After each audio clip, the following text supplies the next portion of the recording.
በስመ አብ ወወልድ ወመንፈስ ቅዱስ አሐዱ አምላክ አሜን። ሰላም አምላክ ምሳኹም ይኹን። ክቡራት ኣሕዋትን ሓትን ደቂ ተዋህዶ ከመይ ውዒልኩም? እግዚአብሔር ይመስገን ኢልና ክነመስግኖ እስካብ ዛ ሰዓት ዛ ደቂቃ ብሰላም ብጥዕና ገይሩ ዘጽንሐና ልዑል ባህሪ እግዚአብሔር አምላኽና ክብርን ምስግናን ይብጻሕዮ። እሺ ኣብዚ ሓለፈ ንባብ ኦሪት ዘፍጥረት ካብ ምዕራፍ 1 ጀሚርና ክሳብ ምዕራፍ 8 ርኢናዮም ኣለና። ሎማ ዓንቲ ድማ ሕፅር ዝበላ ክልተ ምዕራፍ ኮይነን ምዕራፍ 9 ምዕራፍ 10 ሒዘልኩም መፅየ ዘለኹ ተኸታተልትና ዝኾንኩም ነዚ ቻናል ከም ትልሙድ ብላይክ ጀምርዎ ነዚ ሓድሽ ቪድዮ ከምኡውን ሸር ኣይትረስዑ። ሓድሽ ዝኾንኩም ድማ ብሰብስክራይብ ቤተሰብ ኩን እናበልኩ እናኡ ከብለኩም። ኦሪት ዘፍጥረት ምዕራፍ 9 እግዚአብሔር ንኖህ ቃል ኪዳን ከም ዝኣተወሉ ኤድዩ ዝጅምር። እግዚአብሔር ንኖህን ንደቁን ባርኾም ከምዚ ድማ በሎም ብዙሕን ተባዙሕን ንምድሪ ከዓ ምልዋ ኩሎም ኣራዊት ምድርን ኣዕዋፍ ሰማይን ንኣኻትኩም ይፍርሕን ይደንግጹን ኩሎም ኣብ ምድሪ ለመም ዝብሉን ኩሎም ዓሳታት ባሕርን ክግዝእኹም ሂበኩም ኣለኹ። ኩሉ ዘንቀሳቀስ ህይወት ዘለዎ ምግቢ ይኹንኩም። እዚ ኩሉ ከምቲ ልሙዕ በቕሊ ዝሃብክኹም ሂበኩም ኣለኹ።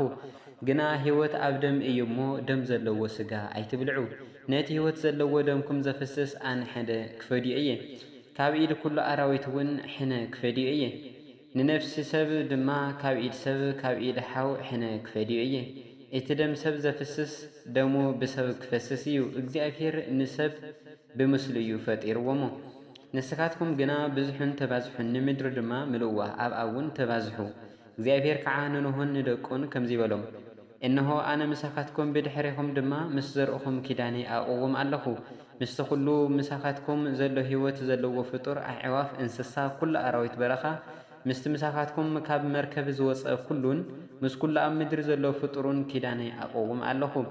ድሕሪ ደጊም ኩሉ ህይወት ዘለዎ ብማይ ጥፍኣት ኣይጠፍእን እዩ። ንምድሪ ዘጥፍእ ማይ ጥፍኣት ድማ መሊሱ ኣይመፅን እዩ። እነሆ ኪዳነይ ምሳኻትኩም ኣቕውም ኣለኹ። እግዚአብሔር ከዓ በለ ነቲ ኣብ መንጎይን ኣብ መንጎኻትኩምን ኣብ መንጎ እቲ ምሳኻትኩም ዘሎ ህይወት ዘለዎ ፍጡርን ንዘለኣለም ዝኣትዎ ኪዳነይ ምልክቱ እዚ እዩ።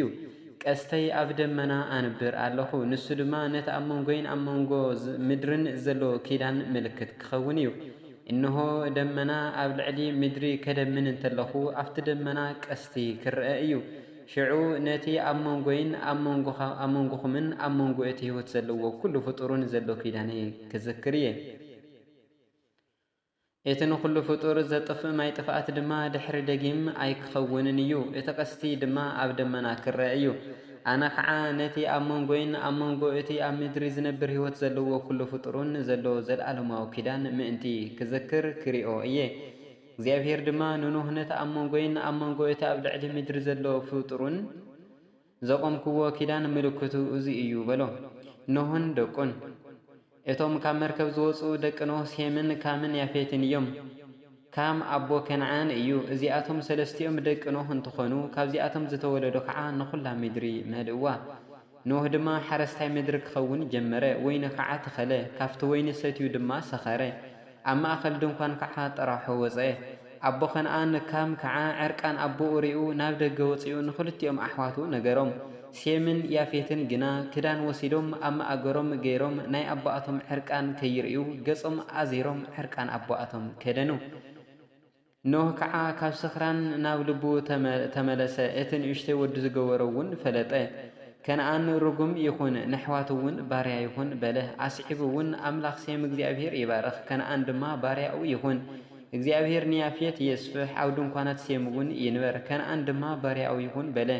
ኖህ ከዓ ድሕሪ ማይ ጥፍኣት 350 ዓመት ነበረ። ኖህ ዕድሚኡ 950 ዓመት ኮነ ሞተ እውን ይብለና። ተወሳኺ ንባብ ዘፍጥረት ምዕራፍ 10 ድማ ትውልዲ ደቂ ኖህ ኢሉ እዩ ዝጀምር። ደቂ ኖህ ሴም ካም ያፌት እንትኾኑ ንሳቶም ድሕሪ ማይ ጥፍኣት ዝወለድዎም ድማ ደቂ ያፌት ጋሜር፣ ማጎግ፣ ማዴ፣ ያዋን፣ ይልሳ፣ ቶቤል፣ ሞሳሕ፣ ቴራስ። ደቂ ጋሜር ኣስከናዝ፣ ሪፋት፣ ቴርጋማ። ደቂ ያዋን ኤሊሳ፣ ቴርሴስ፣ ኬቲም፣ ሮድኢ እዮም። ካብዚኣቶም እውን እቶም ኣብ ደሴታት ዝነብሩ ህዝብታት ብቋንቋኣቶም በብዓሌታቶም በብህዝቦም ተኸፋፊሎም በብሃገሮም ሰፈሩ። ደቂ ካም ኩሽ፣ ምጽራይም፣ ፋጥ፣ ከነዓን እዮም። ደቂ ኩሽ ሳባ፣ ኤውላጥ፣ ሰብታ፣ ራዕማ፣ ሳብቃታ፣ دقي رعما سابا دودان ايوم كوش دما ننامرود ولد نسوون ام مدر حيال مخان جمره نسو او قدم እግዚአብሔር ون حيال هداناي نبره سلازي كايو او قدم እግዚአብሔር كم نامرود حيال هداناي يغبركا ዝብሃል መጀመርታ ግዛአቱ ድማ እተና ሃገር ሰናዕወር ዝርከባ ባቢሎን ኦሬ አርካድ ካልኒ ዝብሃላ እየን አሶር ካፍታ ሃገር እቲያ ወጽዩ ነነዌ ንረሖቦት ከተማ ነካልህ ሰራሐን كما ونت أمنقون نوي كالهن التركب عباي كتما ريسين مسرتا مصرايم دما نولوديم نعناميم نلهبيم نفتاليم نفتروسيم نكسلويهم نكفتوريم ولده فلسطيماويان كعا كاب كسلويهم تولدو كان عندما نتبخر ودو سيدونن كيتياويانن إيابوساويانن نأمراويانن نجيرجيساويانن نيوياويانن نعركويانن نسينويانن نأروداويانن نسوماراويانن نأماتيانن ولده بدحريو عليتات كان أن تبتاتنو وسن كان أناويان دما كابسودون بتا نجيرارا توسد أبيلكا خسع غازا بتا نسدومن نغمران نأدامان نسبوين توسد أبيلكا كسع حلاسا نبره دك كان ببعادتاتهم ببقانقاتهم ببمدرم ببهزوم ازياتهم يم سيم كعا قلعو ولده نسو أبو كلهم دك يبور عوي حاو نيافيتيو دك سيم دما عيلام أسور أرفاكسد لود أرام يم دكي أرام كعا عوصن حلن جيترن موسوحن يم أرفاكسد دما نكاينم ولده كاينم كعا نسالا سالا دما نيبور ولده ايبور دما كل تودات ولده بزمنو مدرس لستمقاقلت نتي حاده فاليك إلم سميوو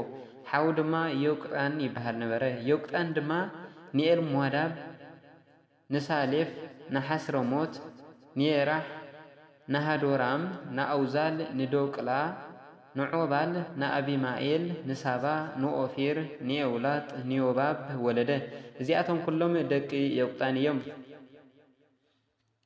مقاماتاتهم دما كاب ميسا بوتا نسافر أبيلات توسد أبتو وجن مبرق زلهم بانبره دقي سين ببعاليتاتهم ببقانقاتهم ببمدرم ببهزبهم زياتهم يم عليتات دقنوه ببتولدهم ببهزبهم زياتهم يم كاوزي أتم دما دحر ما يتفقات أحزاب أمدري تخفافلو يبلنا سلقارو بعرفيت صفاني لولو بهاري إكزافير أملاخنا كيرون مسجنان يبصحيو وريس فترة معرف عسرت حدا يقصل وصفات لإكزافير لول ولا ولاد تورينجل ولا مسكالو كبور آمين